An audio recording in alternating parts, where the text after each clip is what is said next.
Mr. Curtis Bates, my friend. How are you? Wonderful. Wonderful. And I have Curtis Bates the third. Curtis Bates the third here, and he was shedding a minute ago, man. You were killing it, dog. What do you say? Thank you. No, you say I know. I know. There you go. What's up? Hey, Curtis. I got you back to floor time here. Now we finally got all our nuts and bolts together here as far as parts and things like that. So, what are you thinking here, bro? This is a complete work of art. Words can't really describe just the genius that we have with Mr. Grant. Just his work of art, his knowledge base, his logic, with just drums in general.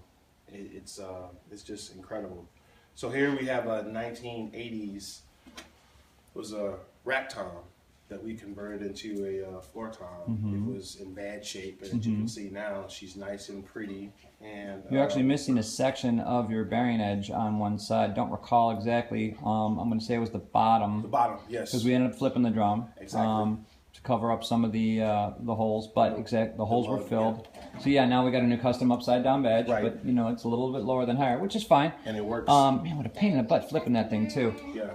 But here was the irony. We cut a straight 45 for you on top, we sure and did. what we did was we left the bottom on a rounded 45, right, which gives you flexibility in tuning and then warmth on the bottom. Warmth on the bottom. It's a beautiful thing, man. Yes. So.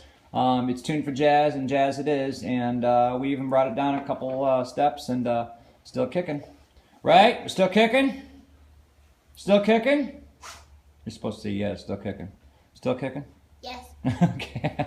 So, this is just one of many projects that we've worked on together, and I encourage any and everyone in the Chicago area and just across the country, come support this brother. I appreciate that, man. He invests a lot of time. He's very reasonable. Has a huge heart. Just big seed sower. The prices that he charges, you probably have to pay triple at a local retail music shop. Not that he's cheap. No. Don't get it twisted. He's not cheap. No. But I'm He's reasonable. fair and he's reasonable. Fair. So exactly. let's support our brother Grant. And I love you, man. According to market so restats, I am lower than everybody else Everybody. out there. Lower than everybody. And it's not that I'm trying to take away from anything from anybody, because everybody does different kind of work. But yeah, my work should definitely be marked up. And I just, you know what? I've been in business 6 years. I'm at my new location here with 800 square feet. Yes, praise God. But I'm not raising my prices, man. I don't, this is for the record because everyone's hearing it and reading it right now. I got this place on God's grace, and I'm going to keep it that way. But, as long as my bills are paid, my overhead's covered, and I got a little, gas money and food for the man here. Right. And a roof over my head. Amen. I'm blessed, man. I'm happy. So, thank you so much for the opportunity, brother, and thank you very much for the props. Great brother. Thank you so much. All right, rock on. All right.